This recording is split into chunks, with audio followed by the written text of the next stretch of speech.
Praise the Lord.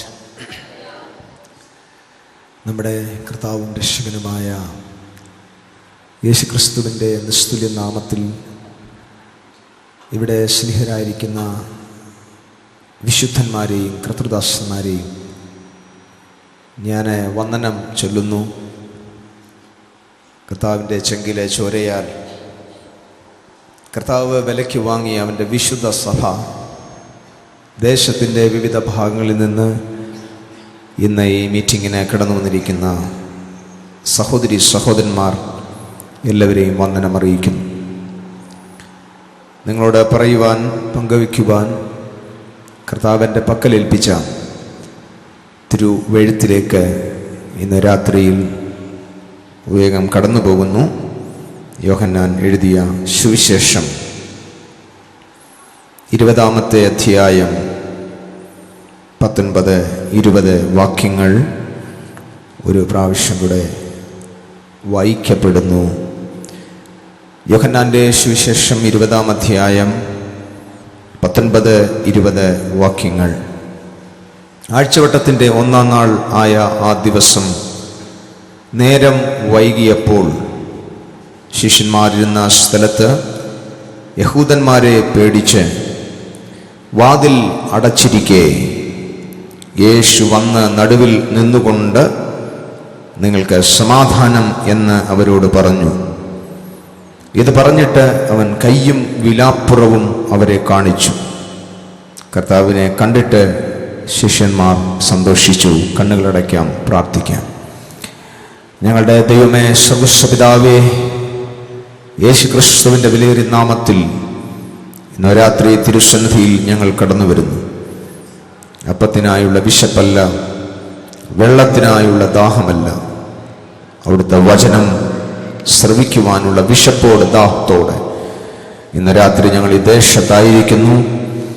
അവിടുത്തെ തിരുസന്നിധിയിൽ നിന്ന് ഇന്ന് രാത്രിയിലും ഞങ്ങൾക്ക് വേണ്ടി ഇറങ്ങി വരുന്ന അവിടുത്തെ കൃപയുടെ മഞ്ഞ് ഞങ്ങളുടെ മേൽ ഇന്ന് രാത്രി വന്ന് പതിക്കുന്നത് കൊണ്ട് സ്തോത്രം. പുത്രനെ നൽകി സ്നേഹിച്ച കർത്താവ് എന്തെല്ലാമാണോ ക്രൂശിൽ ഞങ്ങൾക്കായി സമ്പാദിച്ചത് അത് മുഴുവൻ പ്രാപിക്കാൻ ഞങ്ങളുടെ ഹൃദയത്തെ ഇന്ന് രാത്രി തുറക്കണം എന്ന് പ്രാർത്ഥിക്കുന്നു. ഇന്ന് രാത്രി ഇവിടെ തുടങ്ങുന്ന ഈ മീറ്റിംഗ് ഈ ദേശത്തിൻ്റെ അനുഗ്രഹത്തിന് കാരണമായി മാറണം. ചിലരുടെ ജീവൻ ഇന്ന് രാത്രി ദൈവം അവർക്ക് മടക്കി നൽകുന്ന ജീവൻ പ്രാപിക്കുന്ന രാത്രിയായി മാറട്ടെ എന്ന് പ്രാർത്ഥിക്കും. ചില പേരുകൾ ജീവപുസ്തകത്തിൽ നിലനിൽക്കേണ്ടതിന് ഇന്ന് രാത്രി നിത്യജീവന്റെ ഉടമകളായി ജനം മാറട്ടെന്ന് പ്രാർത്ഥിക്കുന്നു. മരണത്തെ ജയിച്ച് ഉയർത്തെഴുന്നേറ്റ് പുറത്തു വന്ന ക്രിസ്തുവിന്റെ ജീവൻ ഇന്ന് രാത്രി വിശ്വസിക്കുന്നവരുടെ ഉച്ചി മുതൽ ഉള്ളംകാൽ വരെ വ്യാപരിക്കാൻ പോകുന്നതിനായി സ്തോത്രം. മനുഷ്യന്റെ ശബ്ദമല്ല, ദൈവത്തിന്റെ തിരുശബ്ദം ഇന്ന് രാത്രി ഞങ്ങളെ കേൾപ്പിക്കണം. ഒടുവിലത്തെ നിമിഷം വരെ കൃപയുടെ മറവിൽ ഞങ്ങളെ ഇരുത്തണം. കൃപയുടെ സുവിശേഷത്തിന് അങ്ങ് അത്ഭുതങ്ങളാൽ അടയാളങ്ങളാൽ സാക്ഷി നിൽക്കണം. പ്രാർത്ഥന കേട്ടതിന് നന്ദി, യേശുവിൻ നാമത്തിൽ തന്നെ, ആമേൻ. വളരെ വിലപ്പെട്ട ഒരു തിരുവെഴുത്ത് ഇന്ന് രാത്രിയിൽ ഇവിടെ കൂടി വന്നിരിക്കുന്ന ദൈവമക്കളുടെ വിടുതലിനും അനുഗ്രഹത്തിനുമായി ആത്മാവ് നൽകിയ ബലത്തിനൊത്തവണ്ണം വിശദീകരിക്കാൻ തുടങ്ങുകയാണ്.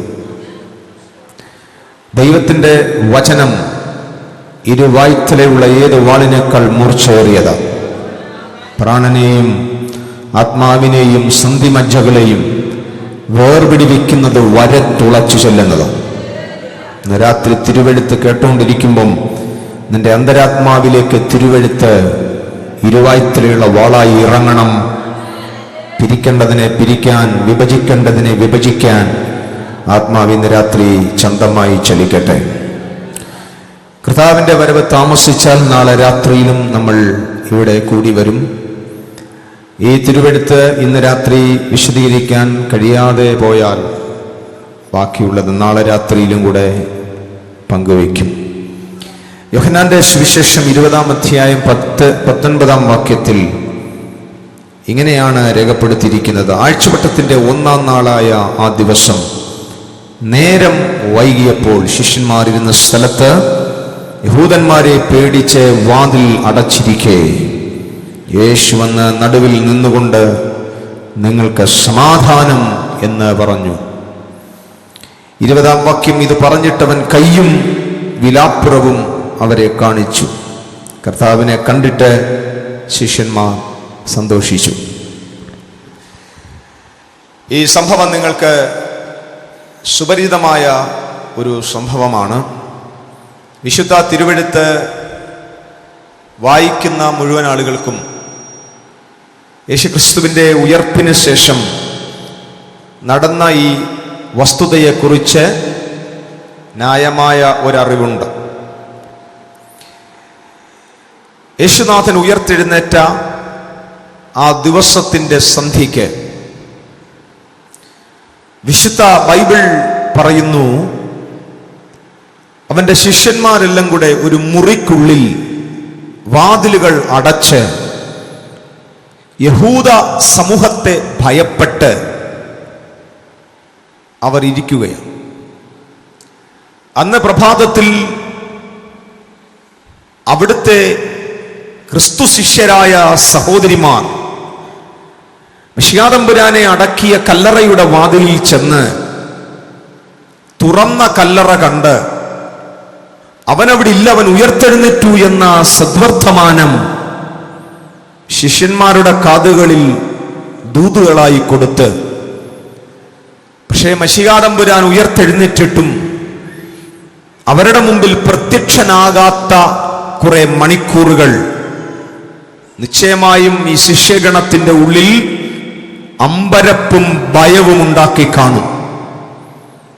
എനിക്ക് തോന്നുന്നു ഒരുപക്ഷെ അന്ന് പ്രഭാതത്തിൽ ഒരു വലിയ ദുർശ്രുതി ദേശത്ത് മുഴുവൻ പടർന്നു പിടിച്ചു. എന്താണ് ആ ദുശ്രുതി? യേശുവിന്റെ ശിഷ്യന്മാരാരോ അവന്റെ ശവശരീരം മോഷ്ടിച്ചോണ്ട് പോയി, അവന്റെ ശരീരത്തെ എടുത്തോണ്ട് പോയി മറവ് ചെയ്തു എന്ന് ഉയർത്തെഴുന്നേൽപ്പിന് വിരോധമായ ഒരു വാർത്ത പ്രചരിച്ച ദിവസം. ഒരുപക്ഷെ യഹൂദന്മാരിൽ പലരും, റോമാക്കാരിൽ പലരും ശിഷ്യന്മാരിൽ ഒരാളെ കണ്ടാൽ കൊന്നുകളയാനുള്ള വാശിയോടെ വല്ലവിധേന സംഭവിച്ചു പോയ ഏറ്റവും വലിയ ഒരു ഉയർത്തെഴുന്നേൽപ്പിന്റെ സംഭവം മറച്ചുവെക്കാൻ ഇവർ ശിഷ്യന്മാരെ അന്വേഷിക്കുന്ന ദിവസങ്ങളും മണിക്കൂറുകളും. ഈ സന്ദർഭത്തിലാണ് ഒരു മുറിക്കകത്ത് ഇവർ ഇരിക്കുക. അടച്ച മുറി. ആരെ ഭയക്കുന്നു? യഹൂദനെ ഭയക്കുന്നു. ഈ അടച്ച മുറിക്കകത്ത് അവർ ഇരിക്കുമ്പോൾ പ്രതീക്ഷിക്കാത്ത നിമിഷം അവർ കാത്തിരുന്നോ കാത്തിരുന്നില്ലോ എന്ന് എനിക്കറിയില്ല, അവരുടെ പ്രാണനാഥൻ അവരുടെ നടുവിൽ പ്രത്യക്ഷനായി. Praise the lord. ഭയത്തിന്റെയും നിരാശയുടെയും പരിഭ്രമത്തിന്റെയും നടുവിൽ അവസാനിച്ചു എന്നൊരു പക്ഷേ അവർ ചിന്തിച്ച് അവരുടെ ജീവിതത്തിന്റെ നിരാശയുടെ ഘട്ടത്തിൽ അടഞ്ഞ മുറി ഒരു തടസ്സമാക്കാതെ ഉയർത്തെഴുന്നേറ്റവൻ അവരുടെ നടുവിൽ വെളിപ്പെട്ടു വന്നു. സന്തോഷമുണ്ടെങ്കിൽ ഇന്ന് രാത്രി നിങ്ങളും വിശ്വസിക്കണം, ഇന്ന് ഈ ഹോളിന്റെ അകത്ത് അവൻ ഉയർത്തെഴുന്നേറ്റവനായിട്ടുണ്ട്.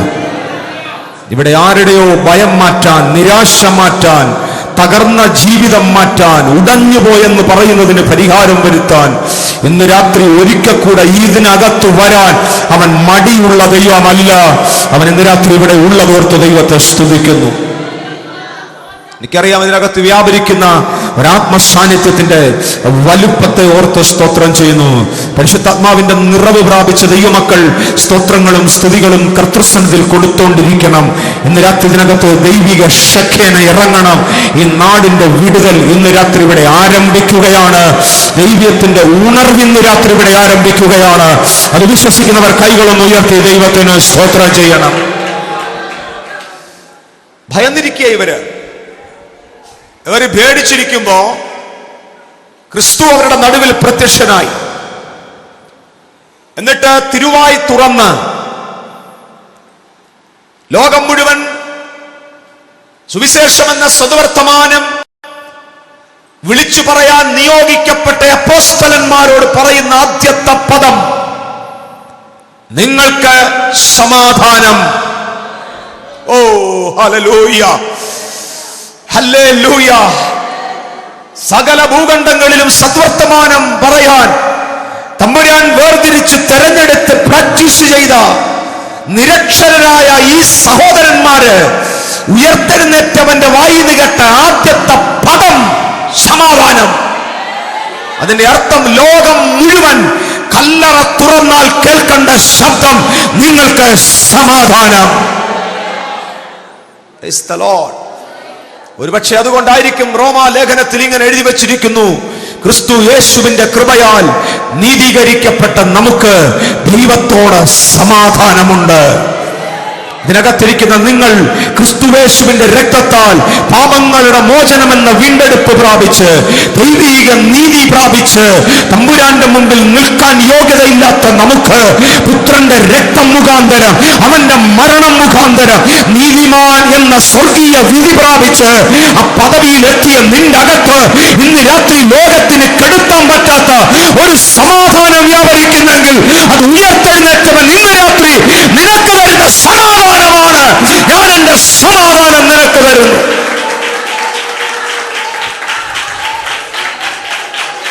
ഹല്ലേലൂയ. എനിക്ക് തോന്നുന്നു സുനാമി പോലെ തിരമാല അടിച്ചുയരുന്ന ശിശുഗണത്തിന്റെ ഹൃദയത്തിനകത്ത ഭയമെന്ന തിരമാല ഈ ഒറ്റ പദം കൊണ്ട് അടങ്ങിപ്പോയി. യഹൂദന്മാരോടുള്ള ഭയം തീർന്നു, നാളെയെ കുറിച്ചുള്ള ആശങ്ക തീർന്നു, എങ്ങോട്ട് പോകണമെന്നുള്ള വഴി അറിയാതെ അടച്ച മുറിക്കകത്ത് ഭാവി തീർന്നു എന്ന് പറഞ്ഞിരിക്കുന്ന ഇവരുടെ കാതിൽ കേട്ടു, നിങ്ങൾക്ക് സമാധാനം. ശുദ്ധ തിരുവെഴുത്ത് നമ്മൾ പഠിക്കുമ്പോ വെളിപ്പാട് പുസ്തകത്തിൽ വെള്ളസിംഹാസന ന്യായവിധിയിൽ ബഹുസഹസ്രമാബാലവൃത്തം ജനം തമ്പുരാന്റെ സിംഹാസനത്തിന്റെ മുമ്പിൽ വന്നു നിൽക്കും. ഇവിടെ ഇരിക്കുന്ന രക്ഷിക്കപ്പെട്ട ഒരെണ്ണം അവിടെ ഉണ്ടാവില്ല. ഒരു നല്ല ഹല്ലേലൂയ പറഞ്ഞില്ല. ഓരോരുത്തർക്ക് ഇപ്പോഴും പേടിയുണ്ട്, നമ്മളും സിംഹാസനത്തിന്റെ മുമ്പിൽ നിൽക്കുമെന്ന്. വീണ്ടും ജനിച്ചവനും രക്ഷപ്പെട്ടവനും വിശ്വാസത്താൽ നീതീകരണം പ്രാപിച്ചവനും പുത്രന്റെ രക്തത്താൽ പാപമോചനം പ്രാപിച്ച ഒരൊറ്റ ദൈവവൈതലിന് ന്യായവിധി ഇല്ല. വിശ്വസിക്കാത്തവനാ ന്യായവിധി. ഇന്ന് രാത്രി സദ്വർത്തമാനം ലോകത്തോടെ വിളിച്ചു പറയുന്നതിന് ഒറ്റ ഉദ്ദേശം, ഇതിനകത്ത് വിശ്വസിക്കുന്ന നിന്റെ അന്തരാത്മാവിലെ പ്രത്യാശയെ അരക്കിട്ടുറപ്പിക്കുക മാത്രമല്ല, ഇന്ന് രാത്രി ശബ്ദം കേട്ടുകൊണ്ടിരിക്കുന്ന ചിലരോട് പറയാ, യേശുവിനെ വിശ്വസിക്കുന്നവന് ന്യായവിധി ഇല്ല, ന്യായവിധി ഇല്ല. ഈ രാത്രി വിശ്വസിക്കുവാനാ ഈ സന്ദേശം വിളിച്ചു പറയുന്നത്. സുവിശേഷം എന്ന സന്ദേശം ചെവി കൊണ്ട് കേട്ടിട്ട് മറ്റേ കാതുകൊണ്ട് അതിനെ മാറ്റിക്കളഞ്ഞ് പുറങ്കാലുകൊണ്ട് അതിനെ തട്ടിക്കളഞ്ഞ് രക്ഷാനാഥനാം ക്രിസ്തുവേശുവിന്റെ രക്തത്തെ മലിനമെന്നെണ്ണി വിടുവിക്കുവാൻ വേണ്ടി അവന് വേണ്ടി ഇറങ്ങി വന്ന കൃപയുടെ ആത്മാവിനെ പുച്ഛിച്ചു തള്ളിയവന് രക്ഷയില്ല. എന്നാൽ ഇന്ന് രാത്രി ഞാനൊരു പാപിയാണ്, എന്റെ രോഗത്തിന്റെ പരിഹാരത്തിന് ഈ ഭൂമിയിലെ ഒരു മതത്തിനോ ഒരു വിശ്വാസ പ്രമാണത്തിനോ എന്റെ പാപം ക്ഷമിപ്പാൻ കഴിയത്തില്ലെന്നും കാൽവറിയിലെ പരിശുദ്ധ രക്തമേ എന്റെ പാപത്തിന് പരിഹാരമുള്ളൂ എന്ന് ഹൃദയാന്തർഭാഗത്ത് വിശ്വസിക്കുന്നവന് ഇന്ന് രാത്രി രക്ഷിക്കുന്ന സുവിശേഷമാണ് ഈ രാത്രി ഞങ്ങൾ പ്രസംഗിക്കുന്നത്. ഹല്ലേലൂയ. Price the Lord. രണ്ട് ഓപ്ഷനേ ഉള്ളൂ മാനവജാതിയുടെ മുമ്പിൽ. ഒന്നിൽ വിശ്വസിക്കാതെ നാശത്തിലേക്ക് പോകാം, അല്ലെങ്കിൽ വിശ്വസിച്ച് നിത്യതയിലേക്ക് പോകാം. ഇതിന്റെ ഇടയ്ക്കൊരു കുറുക്കു വഴിയില്ല, ഇടയ്ക്കൊരു കൈക്കൂലി മാർഗമില്ല, ഇടയ്ക്ക് മതിൽ ചാടാൻ പറ്റത്തില്ല. രണ്ട് വഴി മനുഷ്യൻ വെച്ചിരിക്കുന്നു. ഒന്ന് നാശത്തിന്റെ പാത, മറ്റൊന്ന് ജീവന്റെ പാത. എന്റെ ഇന്നത്തെ ഡ്യൂട്ടി നാശത്തിന്റെ പാതയല്ല. ഇന്ന് എന്റെ ജീവന്റെ ദൈവം എനിക്ക് തന്ന ദൗത്യം ഒരു ജീവന്റെ പാത തുറന്നിരിക്കുന്നു.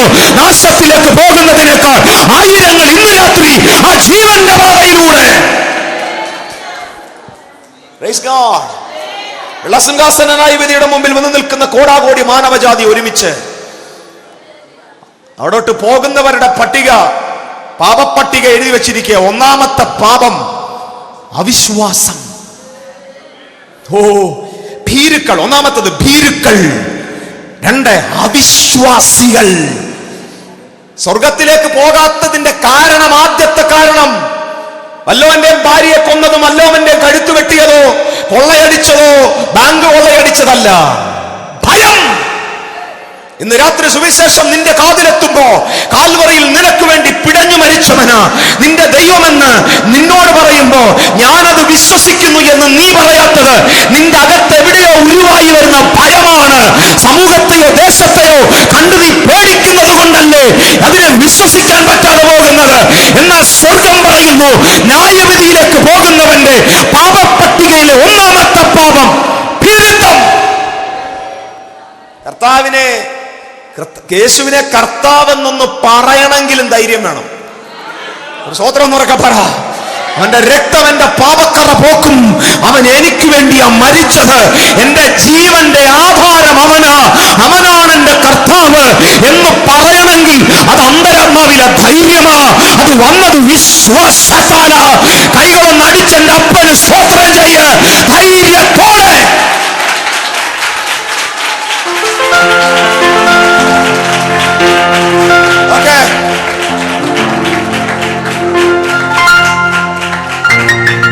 ഇരുത്തം.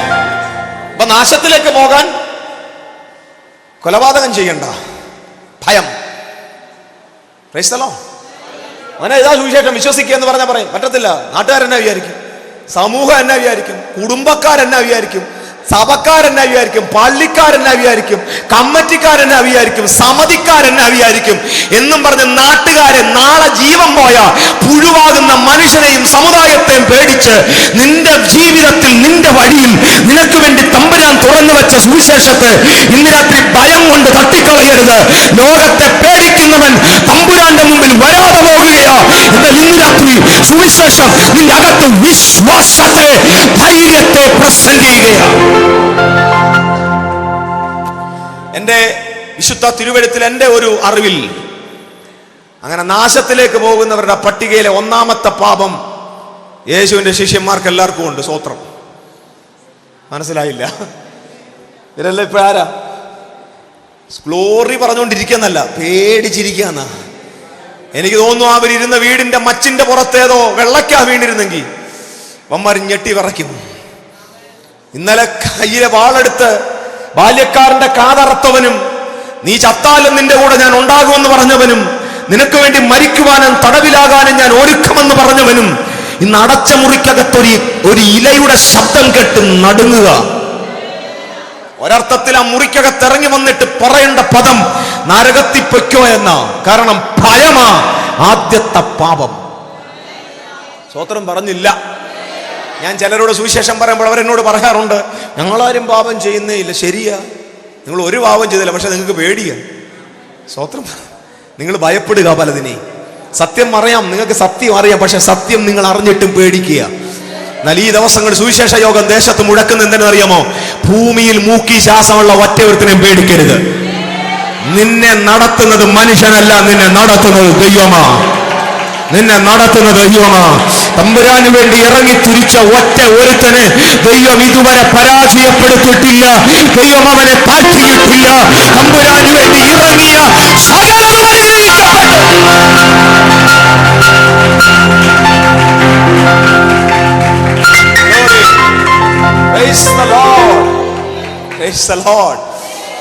അങ്ങനെ പേടിച്ചിരിക്കുക. സത്യത്തിൽ നരകത്തിൽ പോകാൻ ഇവരെല്ലാവരും ഇപ്പൊ പാസ്പോർട്ട് അവരുടെ കയ്യിലുണ്ടാമേ.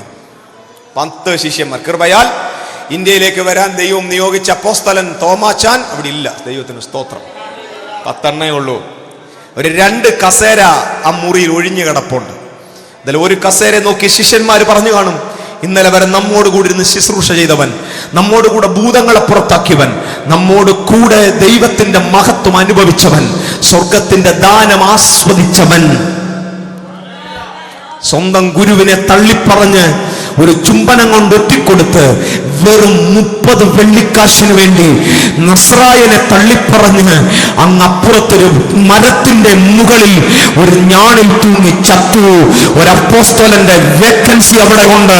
അതിന്റെ കാരണം അവൻ ക്രൂശിന്റെ അപ്പുറത്ത് മറ്റൊരു മരം തെരഞ്ഞെടുത്തു.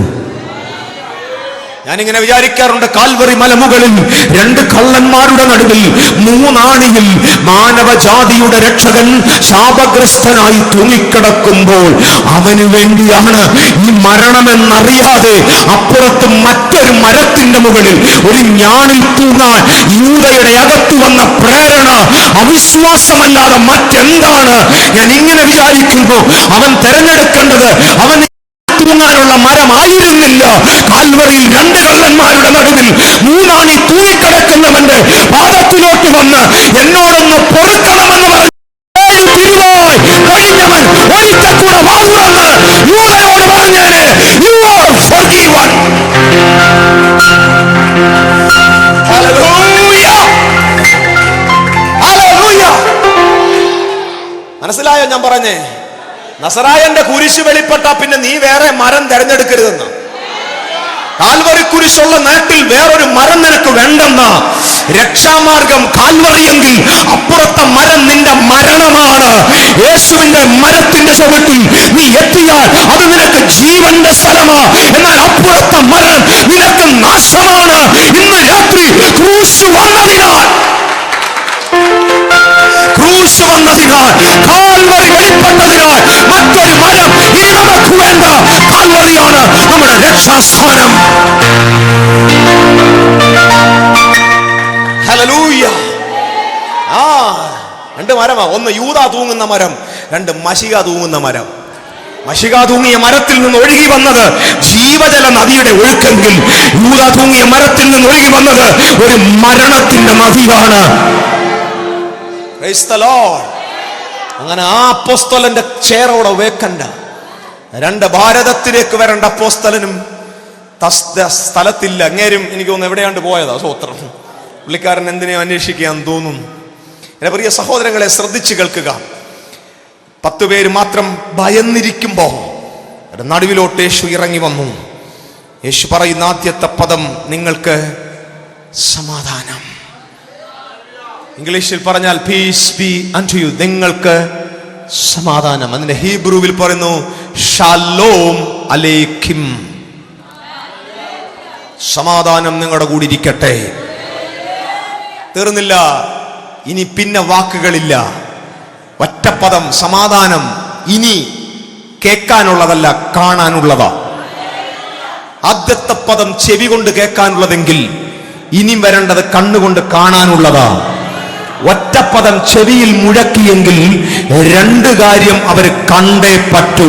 ആമേൻ എന്ന് പറഞ്ഞാൽ ചെവിയിൽ കേട്ട സമാധാനം എന്ന പദം നിന്റെ ജീവിതത്തിൽ അർത്ഥവത്താകണമെങ്കിൽ, ഞാൻ പറഞ്ഞ ശ്രദ്ധിച്ച് കേൾക്കണം, സമാധാനം അത് അക്ഷരികമായി വെളിപ്പെടണമെങ്കിൽ, അതിന്റെ പൂർണ്ണ അർത്ഥത്തോടെ നിന്റെ അകത്ത് വ്യാപരിക്കണമെങ്കിൽ നീ ഇന്നലെ വരെ കണ്ടതിലപ്പുറത്ത് നിന്റെ കണ്ണിൽ കണ്ടേ പറ്റൂ. ആമേൻ. ഈ സഹോദരന്മാർ യേശുവിനെ അടിക്കുന്നത് കണ്ടു കാണും, ആ ചാട്ടവാറ് കൊണ്ട് അവനെ തല്ലുന്നത് കണ്ടു കാണും, അവന്റെ വസ്ത്രം നീക്കി അവനെ നഗ്നനാക്കുന്നത് കണ്ടു കാണും. ഭാരമേറിയ കുരിശും പേറിക്കൊണ്ട് മലയുടെ മുകളിലേക്ക് നടന്നു നീങ്ങുന്ന ചിത്രം ഇവർ കണ്ടു കാണും. മൂന്നാണിയിൽ തൂങ്ങിക്കടന്ന് വ്യഥയോടെ, പിതാവേ ഇവർ ചെയ്യുന്നത് എന്തെന്ന് ഇവർ അറിയുന്നില്ലെന്ന് വിളിച്ചു പറയുന്ന നസ്രായന്റെ ശബ്ദം അവർ കേട്ടു കാണും, അവർ കണ്ടു കാണും. എന്നാൽ ഇന്നലെയുടെ ചരിത്രങ്ങൾ ഇന്ന് അവരുടെ കണ്ണുകടകത്ത് ഭയമുണ്ടാക്കും. സ്വർഗം പറയുന്നു, അന്തരാത്മാവിൽ സമാധാനം നിലനിൽക്കുവാൻ ഞാൻ രണ്ട് കാര്യം നിങ്ങളെ കാണിക്കാൻ പോകുകയാണ്. ദൈവം പറയുന്നു, കണ്ണുകൊണ്ട് കണ്ട് സ്ഥിരപ്പെടുത്തുവാൻ രണ്ട് കാര്യം. എന്താണ് ആ രണ്ട് കാര്യം? ഒന്ന്, ഇങ്ങോട്ട് വന്ന് നിൽക്കുക, നിന്നിട്ട് റോമാപ്പടിയാളികൾ ആണി അടിച്ച കൈ, സാധാരണ കയ്യിലെ മുറിവ് ഉണങ്ങിയാൽ ആ തുള, സ്തോത്രം, തുള ജോയിന്റ് ആവും. ആമേൻ. Is it right? പക്ഷെ ഇവിടെ ഉടയമ്പരാൻ പറഞ്ഞു മുറിവ് ഉണങ്ങണം. ഞാൻ ചോദിക്കുന്നു, പുനരുത്ഥാനത്തിന്റെ ശക്തി ആ മശിഹായുടെ മർത്യശരീരത്തിലേക്ക് വ്യാപരിച്ചപ്പോ ആത്മാവിനോട് പറഞ്ഞു വിട്ട് കാണും, ആ മുറിവിന്റെ ദ്വാരം അടയ്ക്കേണ്ട. ഒരു സ്തോത്രം പിടികിട്ടുന്നുണ്ടോ? നിങ്ങൾക്ക് പിടികിട്ടിയില്ല. എന്റെ പൊന്നു സഹോദരൻ, നമ്മുടെ കരങ്ങളിൽ ഒരു മുറിവ് വീണാൽ ഉണങ്ങുമ്പോൾ പിന്നെ മുറിവ് കാണത്തില്ല. ആ തുള അവിടെ കാണത്തില്ല. പക്ഷെ ഇവിടെ ഒരുത്തന്റെ മുറിവ് ഉണങ്ങിയിട്ടും തുള അവിടെയുണ്ട്.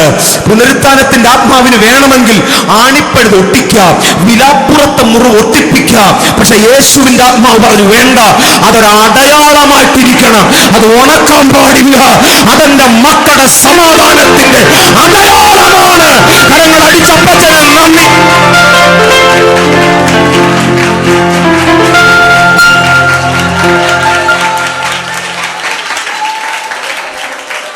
Glory. Praise the Lord. എന്തൊക്കെയാ കാണിച്ചത്? കയ്യും വിലാപ്പുറവും കാണിച്ചു. ആണിയടിച്ച കയ്യും. എനിക്ക് തോന്നുന്നു ആ ശിഷ്യന്മാർ നോക്കുമ്പോ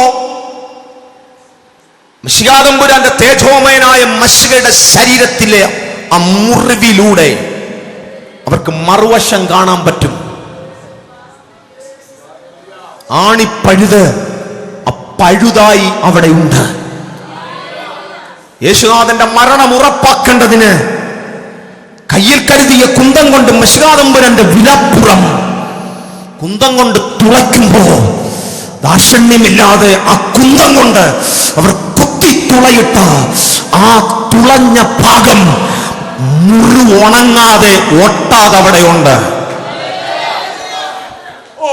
എത്ര പേർക്ക് ദൈവത്തെ ഒന്ന് ഉറക്കെ സ്തുതിക്കാൻ പറ്റും? ഒന്നവന്റെ കൈ, രണ്ടവന്റെ വിലാപ്പുറം. ഇന്ന് രാത്രി സഭയോട് ഞാൻ ദൂത് വിളിച്ചു പറയാം. ലോകം കണ്ട ഏറ്റവും വലിയ അപ്പോസ്തലന്മാരെ തമ്പുരാൻ തന്റെ മിനിസ്ട്രിക്കായി പറഞ്ഞു വിട്ടത് സ്വർഗത്തിന്റെ ചെക്കിട്ട ഒരു ബ്ലാങ്ക് ചെക്ക് ബുക്കുമായിട്ടല്ല, സ്വർഗം ഒപ്പിട്ട ഒരു ബ്ലാങ്ക് ചെക്ക് ബുക്കുമായിട്ടല്ല. പൊയ്ക്കോ, നിനക്ക് വേണ്ടി ഞാൻ സ്പോൺസേഴ്സിനെ എഴുന്നേൽപ്പിച്ചിട്ടുണ്ടെന്ന് പറഞ്ഞ് സ്പോൺസേഴ്സിന്റെ നമ്പരുമായിട്ടല്ല. Praise the lord. നിന്റെ മിനിസ്ട്രിക്ക് കൈത്താങ്ങൽ തരാൻ ആളവിടെ ഉണ്ടാകുമെന്ന് അവിടെ പോകുമ്പോൾ അവിടുത്തെ അച്ചായന്റെ പേരും വീട്ടുപേരുമല്ല. ഇന്ന് വരെ ലോകം കേട്ടിട്ടില്ലാത്ത സദ്വർത്തമാനത്തിന്റെ ദൂതുവാഹികളെ തമ്പുരാൻ അയച്ചത് രണ്ടേ രണ്ട് മുറിവ് കാണിച്ചിട്ട്, ഒന്നവന്റെ കയ്യിലെ മുറിവ്, രണ്ടവന്റെ വിലാപ്പുറത്തെ മുറിവ്. എന്റെ യേശുവിനെ സ്തുതിച്ചേ പറ്റൂ ഇന്ന് രാത്രി.